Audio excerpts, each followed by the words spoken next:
Les dessous de cartes avec Jean-Marie Kassamba. Bonjour et bienvenue. Merci. C'était annoncé, attendu par tous ceux qui nous suivent, comme toujours.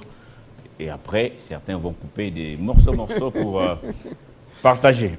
Parce que vous parlez toujours sans langue de bois, comme on dit, parfois avec des vérités qui fâchent. Ben, je pense que la liberté dans la vie, c'est de dire des choses simplement et pour permettre à l'opinion de saisir la pertinence de ce qu'on dit ici. Parce que nous sommes modestement en leadership pour expliquer, encadrer la population. Quant à ce, je dois d'abord commencer par annoncer une très bonne nouvelle. Pour d'abord nous, ressortissants du Kasaï et de Mbujimaï en particulier, le 16 décembre, c'était l'échelle de ce mois, nous sommes aujourd'hui le 11, donc dans 5 jours, nous allons être en Mbujimaï, au gouvernorat de Mbujimaï, pour faire quoi? Donner les sourires aux minorités fragiles, comme dit la Constitution. Minorité fragile, qu'est-ce que ça veut dire? Les orphelins, les albinos, qui n'ont pas la chance de passer Noël, surtout chez nous là-bas. La fondation Kemisha Charity, que dirige Madame Céleste Chimbombo, c'est la 2e édition cette année, a pris cette initiative. Pourquoi? Parce que, bon, les gens disent le Kasaï, c'est la province du président, voilà, tu sais qu'il doit tout faire. Non. Chaque ressortissant du Kasaï peut prendre l'initiative. Ne serait-ce que donner les sourires aux enfants.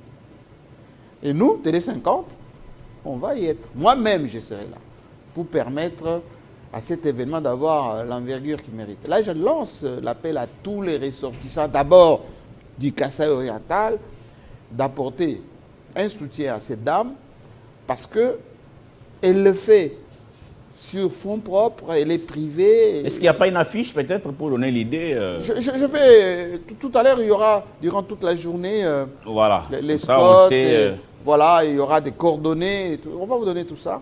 Mais c'est pour dire que il n'y a pas seulement l'Est, il n'y a pas seulement Goma, Bukavu, Ishiro, il y a aussi les Kasaï orientales. Il y a des orphelins là-bas, il y a des albinos là-bas. On le fera en Mbujimaï, on le fera à Kananga, on pourra le faire à Kabi. D'abord, on commence un peu là. Un petit saut à Kabe-Kamanga, où il manque des choses. Où les à Kabe-Kamanga. Mais il manque des choses à Kabe-Kamanga. Mais depuis votre émission, appelant les Kassaïens à se rappeler d'où ils viennent, à construire, à apporter un soutien, ça ne traîne pas. Pourquoi? C'est le manque d'audace. Il y en a qui disent que ils ont peur de la sorcellerie. Qu'est-ce que vous dites? Non, c'est du n'importe quoi. La sorcellerie de quoi? Qui va vous ensorceler? Lorsque vous étiez jeune, frais, consommable, on ne vous a pas bouffé. C'est seulement quand vous êtes vieux maintenant avec des microbes, vous avez vous vivez grâce aux médicaments qu'on va vous bouffer parce que ça va... Non, c'est du n'importe quoi. Si vous avez la possibilité de faire quelque chose pour chez vous, pour que les gens se souviennent de vous, se rappellent que voilà, notre fils qu'on voit à la télé, qu'on voit ministre, qu'on voit député, sénateur, voilà une petite école qu'il a pu faire. Voilà un magasin, si vous ne voulez pas les écoles, un magasin où il peut embaucher 5 personnes. Maintenant que Fachi a fait un peu la voirie de Mbujimaï, maintenant qu'il y a du courant, tout bitubidi, vous pouvez faire une petite chambre froide. Vous pouvez créer un petit atelier de mécanique. Même de coupe et couture. Hein? Coupe et couture. Regardez Céleste Chimbombo, la petite sœur de Chimbombo qu'on appelle à son âme. Elle est ici à Kinshasa, elle fait ses affaires. Elle a une belle salle ici qui permet des événements, etc. Mais elle a pensé. Et il y a quelques leaders du Kasaï qui ont déjà participé, même qui ne sont pas du Kasaï d'ailleurs, qui ont participé pour augmenter un peu le budget d'organisation. Nous-mêmes, on va y être pour parler, montrer. Vous-même, vous allez y être. D'ailleurs, vous connaissez bien Mbujimaï, etc. C'est ça aider son pays, c'est ça être en leadership chez soi. Et donc, je vous invite, je nous invite à nous impliquer. N'attendez pas seulement, voilà, on a fait un projet, on a déposé à la présidence de la République, le président ne répond pas. Mais le président, il a d'abord toute la République, il a aussi sa propre famille, ses propres frères et sœurs. Est-ce que tout le monde est riche là-bas? Il y a des besoins aussi. Il peut d'abord commencer par régler les problèmes de sa propre famille. Et donc, voilà un événement que je voulais annoncer. Oui, les enfants albinos, les enfants abandonnés, parce que la rue ne met pas au monde les enfants abandonnés. Non, les enfants qui sont dans le besoin. Sont nombreux à Écho de couleur, pembe. Et on sait que cette province, Jean-Marie Kassambé, est encore en souffrance. Beaucoup, malgré les quelques gestes posés, quelques ouvrages. Vous parlez de la voirie urbaine, c'est vrai. On a beaucoup travaillé la voirie urbaine en Bujimaï. Il y a un aéroport en construction aussi. Il y a une université en construction, un hôpital. Bon, c'est pas mal. Mais au-delà de ces routes, ça c'est quelqu'un qui me le disait, au-delà de ces routes que vous voyez, il y a une misère sans nom. Oui, la misère est là. Pourquoi? Parce que l'entrepreneuriat n'a pas eu lieu. Voilà la dame qui est là, Chimbombo Céleste. Ça, c'était l'année dernière, lorsqu'elle venait en Bujimaï pour cet événement, qui est très important pour la jeunesse de Bujimaï, la jeunesse du Kasaï oriental, les albinos, les enfants que vous appelez Benamupong, les enfants sorciers. Les enfants, les orphelins qui n'ont ni papa ni maman. Voilà cette dame qui est venue avec un cœur sur la main, donner le sourire. Le 16 à la résidence du gouverneur, vous connaissez là. C'est une première. C'est la deuxième édition. Deuxième édition. Voilà. Bon, vous faites appel aux hommes d'affaires du Kasaï. Pas seulement, les personnalités, ceux qui ont quelque chose, ils peuvent contacter la fondation, on donnera les coordonnées, Kémé Charity, s'est rapproché de cette dame qui a vraiment l'initiative de donner le sourire aux jeunes de chez nous là-bas. Hein? Noël, ça s'appelle Noël en Bujimaï. Le 16, nous serons là, le 17 également. Ça commence en Bujimaï, mais ça va aller aussi à Kananga et puis dans d'autres secteurs de la République démocratique du Congo. On a déjà le nécessaire pour le faire. Hein? Mais augmenter la capacité, c'est très important. Voilà. Nous, on va y être. En tout cas, préparez-vous. Alors, on va donner de la visibilité pour le monde. Très bien, on a compris, mais je reviens sur ma question parce que cette misère est encore lisible.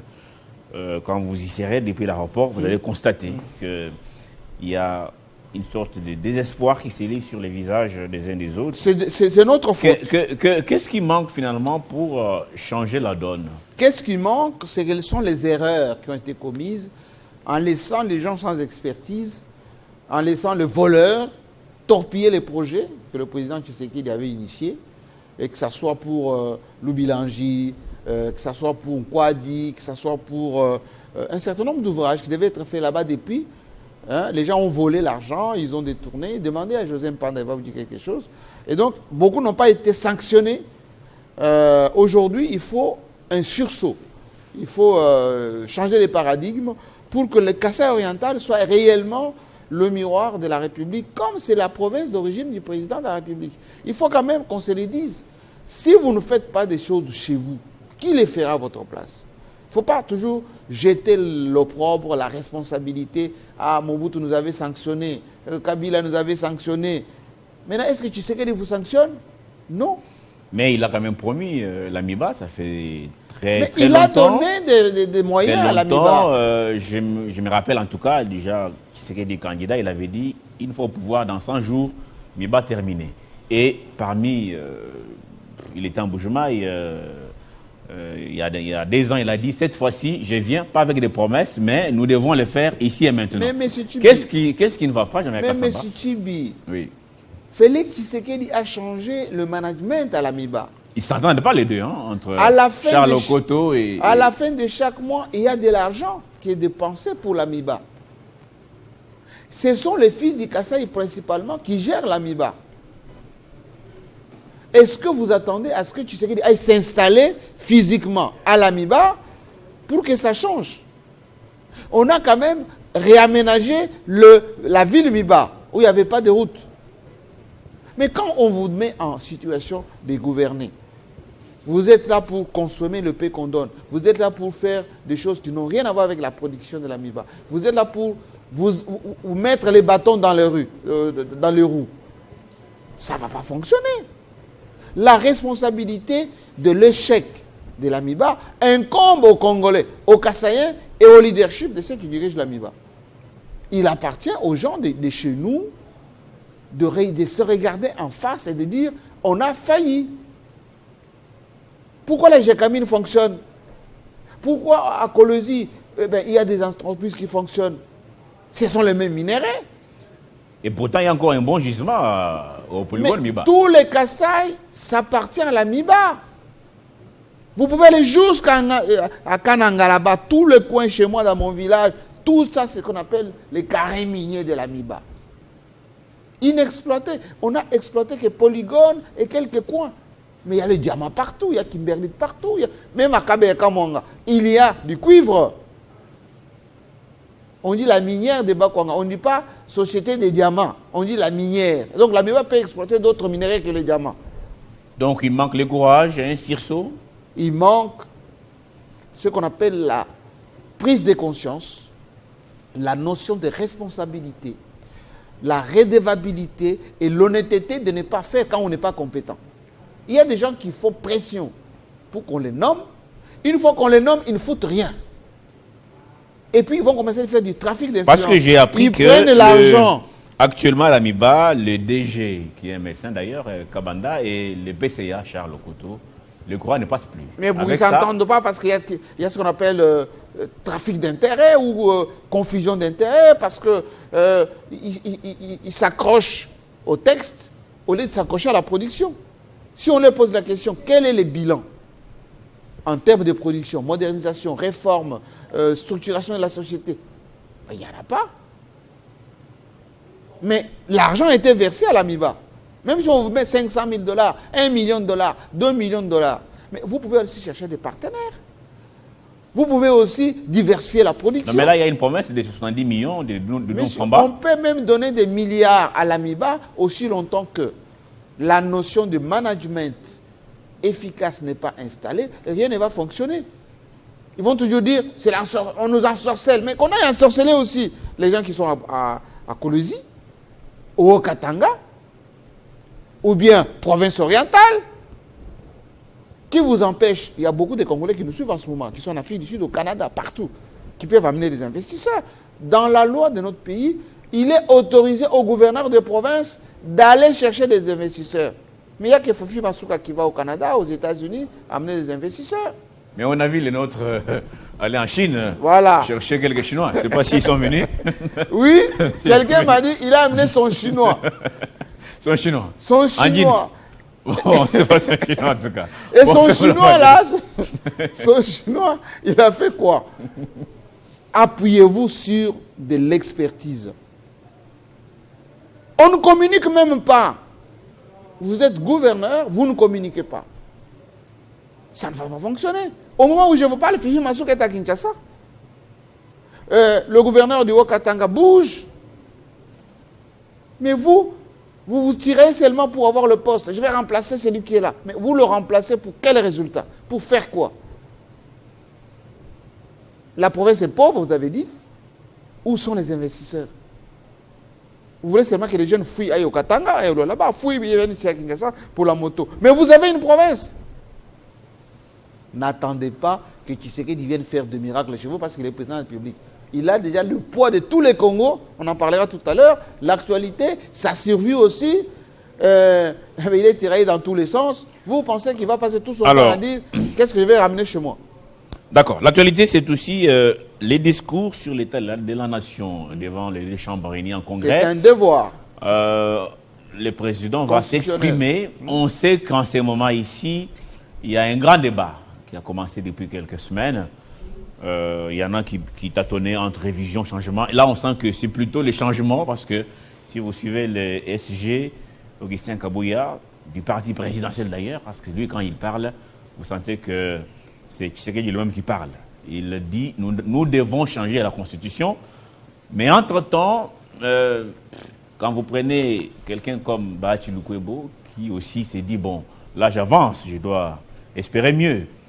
Lui, il hésite. Vital Kamerhe fait l'autruche.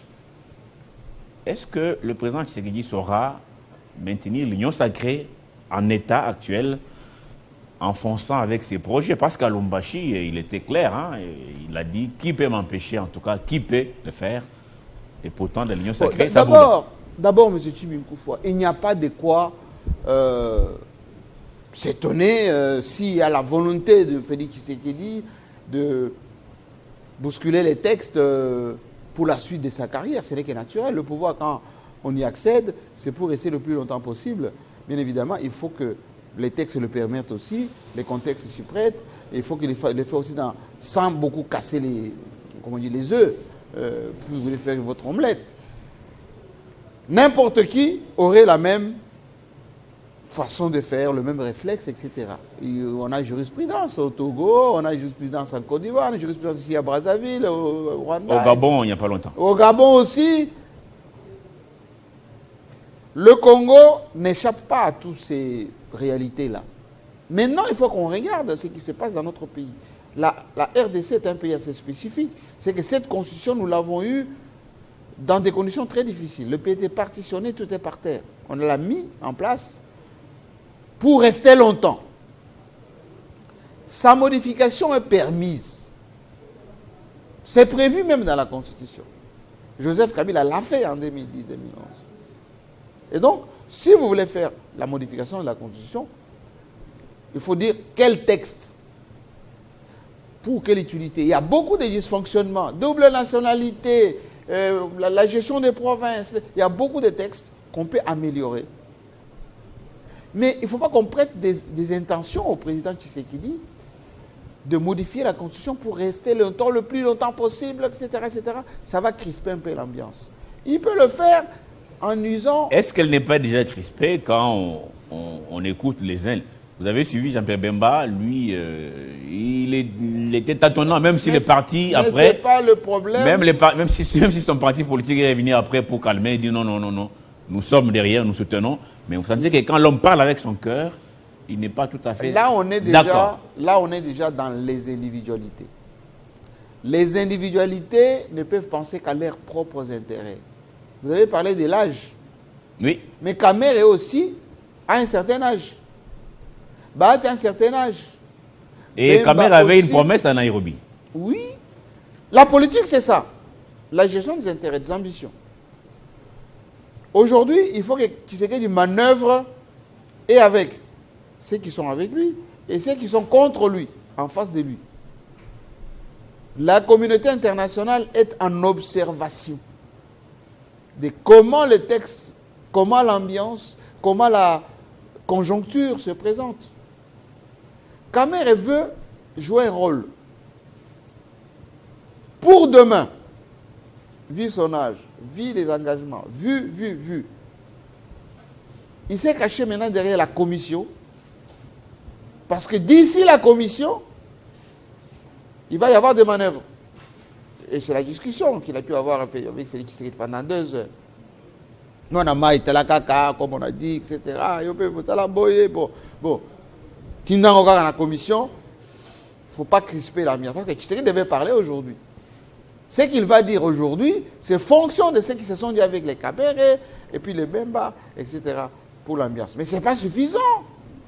Il y a les autres.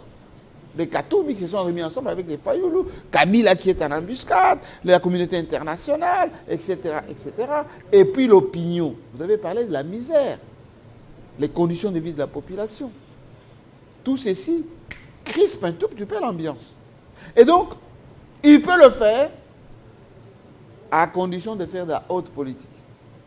Parce que monter, y aller au forceps, ça va crisper l'ambiance, ça va peut-être donner des prétextes aux gens qui crient à la violation des textes fondamentaux, qui est la Constitution, et ça risque d'être un peu plus difficile que ça. Pourquoi? Parce que la suspicion, c'est dernier mandat. Là où le peuple regarde ses conditions de vie. Mais là où la communauté internationale a aussi un œil, c'est la géopolitique dans la sous-région. Biden est venu pour les corridors. Kagame a beaucoup vendu la situation chez nous comme étant instable. Donc, si Tshisekedi va à la naissance de perturber les institutions, ça sera encore plus instable. J'ai suivi un cadre du PPRD. Hein. En tout cas, j'ai aimé sa réflexion. C'est que dans tout ça, c'est toujours des États voisins qui n'ont pas ce que nous avons, mais qui tirent des dividendes. C'est ça l'objectif, M. Timinkoufo. Nous sommes la plus belle femme du monde. Les 9 voisins ont de vue sur nous. Ce qu'on appelle la géopolitique, la géoéconomie. Nous avons nos souverainetés qui sont menacées aujourd'hui. Souveraineté des territoires, oui, des frontières. Souveraineté économique, souveraineté... Regardez le vice-premier ministre en charge de l'économie lorsqu'il parle de prix des biens de consommation. Vous avez vu des Congolais là-dedans?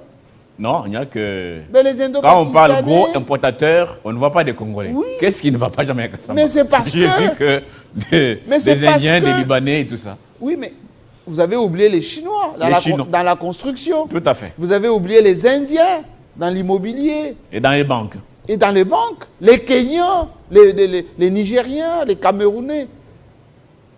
Ça, c'est ce qu'on appelle la géopolitique des finances, de l'économie. Faites-moi la bonne politique, je vous ferai la bonne économie.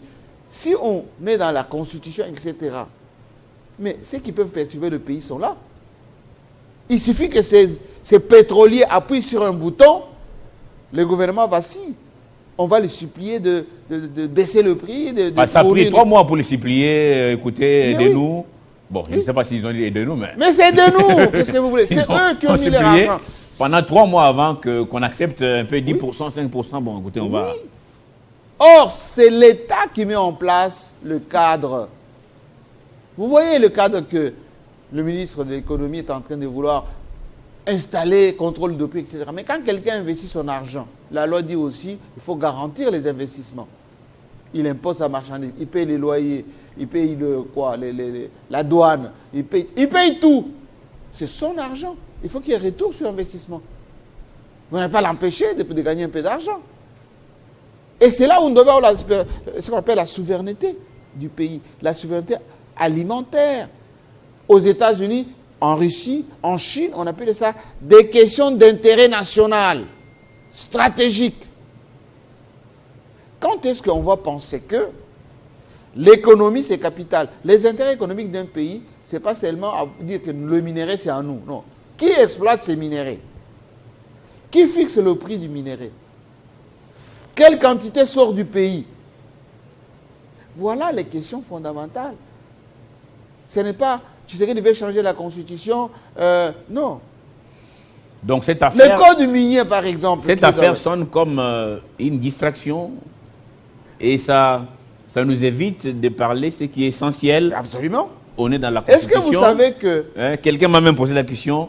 Dites-nous, c'est que Biden a dit à Lourenço un jour avant l'arrivée des autres. Ça, on ne sait pas, hein, franchement. Il l'a dit. Non, mais lisez la géopolitique. C'est simple. Nous avons donné 80% de nos minéraux aux Chinois. Biden a dit avant de partir, Trump va venir, mais c'est les États-Unis. Nous devons avoir aussi notre route de sortie des matières premières qui viennent de Kolwezi, de Haut-Katanga. Les corridors passent par l'Angola. On va installer une base militaire pour protéger tout ceci. La Tanzanie, qui a déjà les installations. Quelques usines de transformation en Zambie. Voilà les prisons qui étaient là-bas. Et vous, les Congolais, parce que si tout ceci s'est fait sur vos territoires, vous devez être là. Vous signez. Vous acceptez, c'est bon. Vous n'acceptez pas, on vient se servir. Est-ce qu'on est en position de négocier? Ou on subit seulement? Il faut qu'on se donne les moyens de négocier. Ou plutôt, de donner notre point de vue. Le Niger a donné son point de vue, monsieur. L'uranium nigérien est exploité par la France. C'est l'uranium nigérien qui fournissait les centrales en France. Quand les dirigeants nigériens ont dit non, il faut qu'on ait un œil sur notre uranium, les Américains avaient installé des bases militaires au Niger. les militaires qui sont installés au Niger, ils ont dit aux Américains, allez, pliez vos affaires, rentrez chez vous. Grande puissance. Ils ont plié. C'est ça la souveraineté. En Guinée, Conakry, Doumbouya qui est là, il a dit aux Chinois qui exploitent les minéraux, messieurs, venez, installez ici, dans 30 jours, des usines de transformation de bauxite, de ce qui est dans mon pays. Si vous ne le faites pas, allez, j'annule le contrat. Ils ont installé. Ils ont installé. Oui. En Côte d'Ivoire, Ouattara a dit le cacao doit être transformé ici, même à demi-tarif, même moyennement. On ne peut plus exploiter et puis évacuer comme ça vers la Suisse. Tout. Il faut qu'il y ait des usines ici pour mon cacao. C'est installé. Mais pourquoi nous continuons à jouer l'enfant de cœur, leadership, l'enfant bien élevé, les polis qui obéissent à tout? Et la faiblesse de nos dirigeants, certains. Il ne faut pas seulement voir Tshisekedi. Les conseillers là qu'on envoie, les ministres qui sont là. Oh non, voilà, moi je suis conseiller en matière d'investissement. J'ai mes investisseurs que j'amène. Ces investisseurs, vous payez un appartement, vous donnent les commissions. Voilà, vous dites, non, excellence, c'est bien, il faut signer ici. Mais quand le président signe, derrière on regarde, dans ces contrats-là, il n'est pas dit qu'il y a une usine de transformation localement. Il n'est pas dit dans ces contrats qu'on doit rapatrier des fonds. Le monsieur, il dit, voilà, moi j'ai signé, vous avez signé, exécutons. Vous refusez de respecter, il va vous traduire en justice. Font vos tours, récupère les contrats, on vous saisit vos affaires. Et la RDC est là-dedans depuis bien longtemps. Le leadership veut dire, vous regardez le code minier, qui est aujourd'hui à 10%, laissé par Joseph Kabila. Appliquons le code minier, on peut même renforcer notre code minier. Vous vous alignez, c'est bon. Vous vous alignez pas, on annule. On va pas vous... Mais les Rwandais, là... Donc, il faudra un jour oser faire ça parce que... Bien sûr. Jusque-là, on ne le fait pas. Mais le code minier est à 3%, messieurs, avant. Joseph Kabila a dit, désormais, c'est 10%. Ils sont restés là-bas avec lui 10 heures au Palais de la Nation. Tous les majors disent, non, on ne va pas signer ça. Il dit, monsieur, je vais promulguer. On va vous tuer. Je vais promulguer. Et il a promulgué. Quand vous voyez aujourd'hui 16 milliards, tout ce qui est en train de tomber. Mais c'est le résultat de ça. Et nous devons être jaloux et protéger ce code minier et l'appliquer. Et même l'enrichir davantage. C'est ça la souveraineté. C'est ce que le bon Dieu nous a doté. Nous avons quel avantage, monsieur? Nous avons les ressources du sous-sol qu'on a exploitées aujourd'hui à peine 10%. Même les Belges n'ont pas autant. On a des richesses partout. Nous avons la faune. Enfin, les animaux, on en a plein, des poissons, plein. Nous avons flore, des espèces rares. Et puis nous avons la population. Nous avons l'étendue. Bon, que demande le peuple? Juste le management, leadership, le courage. Alors, revenons à ces discours attendus en tout cas. Quelqu'un m'a posé la question en cette matinale. Qu'est-ce que le président Tshisekedi va dire de nouveau? Parce qu'apparemment, on a tout entendu. Non, on a tout entendu. Il va certainement...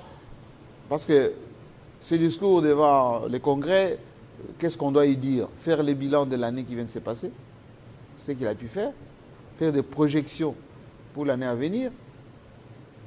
Tu sais qu'il a fait un certain nombre de choses, qu'on se le dise quand même, mais mal présenté, mal vendu. Mal visibilisé. Oui, mal vendu, mal visibilisé. Il y a des dossiers. On a parlé de la voirie de Mbujimaï. On a parlé... Vous étiez dans le Haut-Katanga, vous avez vu? Oui, mais allez à Sakanya, vous allez voir ce qui est fait là-bas. Les routes là-bas dans le Haut-Katanga, Kolwezi, ça a une autre configuration. Allez même à l'Est, il y a des choses. Mais on n'a pas vendu ça. Aujourd'hui, il va peut-être les citer, tout ça. Mais ce n'est pas à lui de citer tout ça tout le temps. Ceux qui l'accompagnent, ils sont dans autre chose que sur l'essentiel. Dialélo. Proximité, être avec le président. C'est ça la raison principale. Deuxièmement, réorienter les choses au profit de la RDC. Je vous ai parlé des contrats. Mais je vous ai parlé aussi de ce qu'on a cédé les yeux fermés. On ne peut pas avoir un pays où les finances sont gérées par les étrangers. Mais c'est eux qui vont dicter la loi. Il faut orienter ça très rapidement. Peut-être qu'il va le dire. Il avait déjà dit qu'il devait y avoir une banque d'investissement, il devait y avoir le renforcement. Mais prospective, pas le dernier mandat. Il nous reste 3 ans et quelques poussières. Même si dans 3 ans, il peut faire encore des choses. Mais il sera accaparé par ce qui va annoncer l'utilité d'harmoniser nos textes. Il va trouver des formules pour que le Congo aille encore plus haut, corriger les erreurs du passé. Voilà, il va dire des choses comme ça. Très bien. Avant d'aller à l'international, on fait un saut à Luanda. Est-ce qu'on a encore une chance avec cette affaire de Luanda? On en a longtemps parlé. Est-ce qu'il y aura une sortie heureuse? Est-ce qu'il y a l'issue, en tout cas? Qu'est-ce que vous attendez des prédateurs? Vous avez dit tout à l'heure que les 9 voisins ont de vues sur notre pays. Les 9 voisins qui camouflent les multinationales et les grandes puissances. À Luanda, on veut nous conditionner pour que ceux qui ont la prédation comme mode de fonctionnement sur la RDC, ça puisse continuer. C'est qui? C'est le Rwanda, le point de passage. C'est l'Angola qui a des vues sur nous. C'est aussi les États-Unis, l'Union européenne, etc. Qui disent quoi? Félix Tshisekedi, mettez-vous avec Kagame, entendez-vous, pour que nous, on se retrouve. Il faut que nous, en RDC, qu'on puisse créer ce qu'on appelle la synergie nationale, pour qu'eux, ils sont bien organisés chez eux. Il n'y a pas de possibilité. Mais la question à vous poser, Antoine Timétique, c'était même la réflexion du cadre du PPRD tout à l'heure. Oui. Pourquoi ces multinationales ou ces grandes puissances préfèrent négocier avec les États voisins que nous-mêmes? C'est simple. C'est lui qui se sert à moindre coût, sans trop d'engagement, en se camouflant derrière, il est tranquille. Expliquez-moi pourquoi les États-Unis préfèrent faire la guerre à l'Irak pour pomper son pétrole que de discuter directement avec Saddam Hussein et acheter le pétrole irakien. Ils ont fait la même chose en Libye. Aujourd'hui, ils pompent le pétrole libyen en ayant tué Kadhafi, en ne voulant pas que les Libyes coupées en 3 ou 4 aujourd'hui se mettent ensemble. Ils pompent le pétrole en ce moment au Soudan. Et ils ont séparé Darfour, le Soudan du Sud et le Soudan du Nord. Et la guerre continue. Pendant que la guerre continue en ce moment au Soudan, on pompe le pétrole. La guerre, l'insécurité est un moment propice pour se faire du pognon. Lorsque vous avez le leadership fort, vous structurez votre parti, il y a des taxes à payer, il y a des choses qui doivent entrer dans les normes. Là, les gens qui veulent avoir les matières premières à moindre coût, ils ne vont pas le faire. Les Belges ont eu beaucoup plus de richesses du Congo. Lorsque Léopold II venait couper les mains, imposer la chicotte, soutirer le caoutchouc, le cuivre, par l'époque, le cuivre un peu après, mais l'ivoire, pendant que nos troupes, nos rois, nos royaumes à l'époque luttaient, les Batete, là, les Balouba, luttaient contre tous ces gens.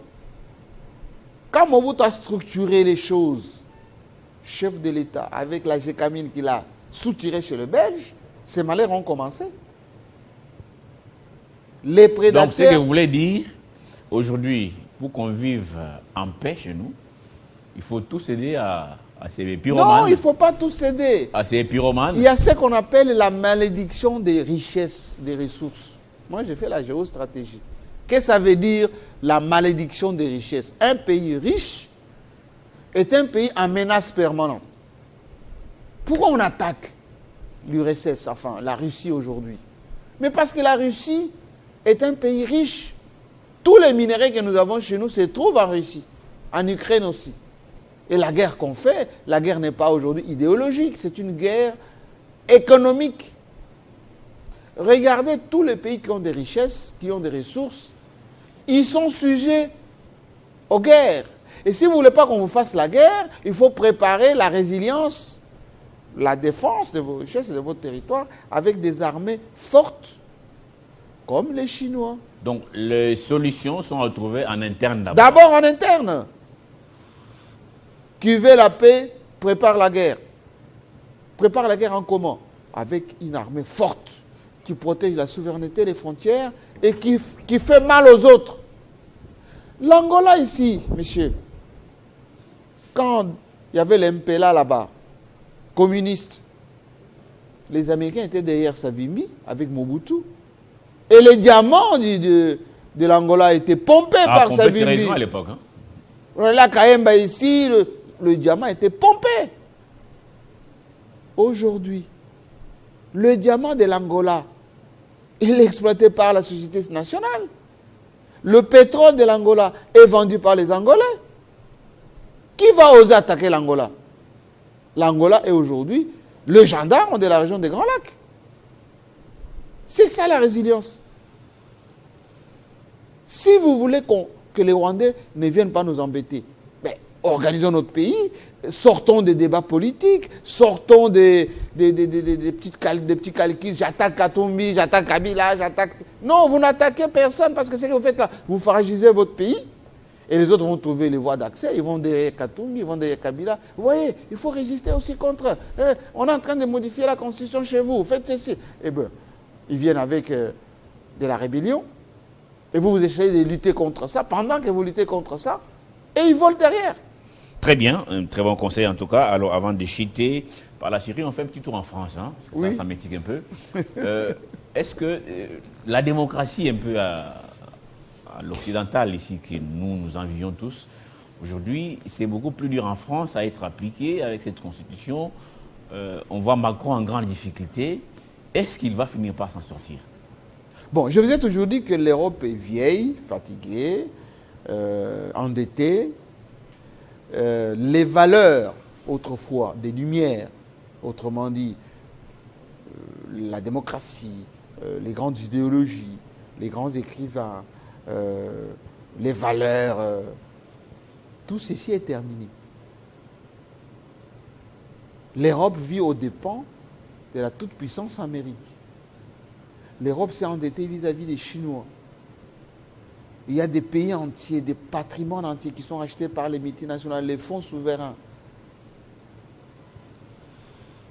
Les pays sont dirigés par les banquiers, dont Macron, qui est venu avec le bluff des banquiers, des mainstream, ce qu'on appelle les médias en ligne, en continu.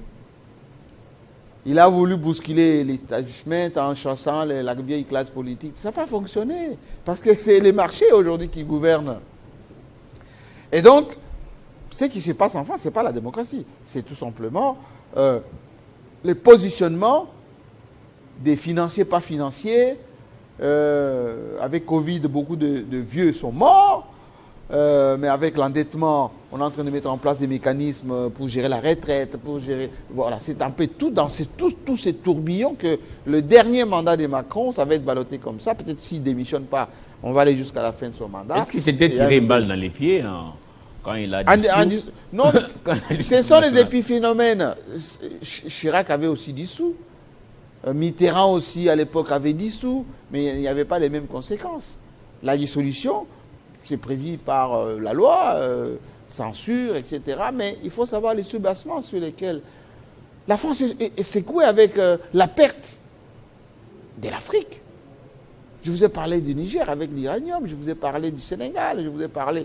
Même la zone CFA est menacée. Donc là, c'est une décadence comme ça, on ne sait pas... Mais Poutine l'avait dit. Si vous voulez que la France rentre au Moyen-Âge, il faut lui arracher l'Afrique. Regardez même le Tchad, le pétrole tchadien. C'est parti. Le Congo-Brazzaville a hypothéqué son pétrole à la Chine. Le Fonds monétaire international est venu pour essayer de... Mais il y a la crise au Congo-Brazzaville. À cause de quoi? Le pétrole qui ne va plus chez Elf en France, mais qui va en Chine. Allez au Gabon. Pourquoi Ali Bongo a été zigouillé avec la géostratégie française, etc. Mais le pétrole gabonais à 100%, il ne va plus en France. La Guinée équatoriale, la même chose. On a découvert aussi les pétroles et en Côte d'Ivoire et au Sénégal. Mais la Mauritanie, la pêche, les poissons mauritaniens, est-ce qu'ils vont tous à l'Union européenne et à la France? Voilà des questions de la géopolitique qu'il faut intégrer. Et donc, ce que vous voyez là, en France, c'est la conséquence de la géoéconomie. L'Allemagne a des difficultés. Fatalement, la France a des difficultés. Macron a fait semblant que la situation économique, ça pouvait être bien, mais ce n'est pas le cas. Écoutez, ces ministres, une fois installés, Affaires étrangères, économie, même Premier ministre, il a dit, nous avons vécu au-dessus de nos moyens depuis longtemps. 800 000 milliards de dollars de dettes. L'argent que nous n'avions pas. Oui. Et nous, ici, on est sous-endettés. La RDC est sous-endettée. On n'a même pas 20 milliards de dettes.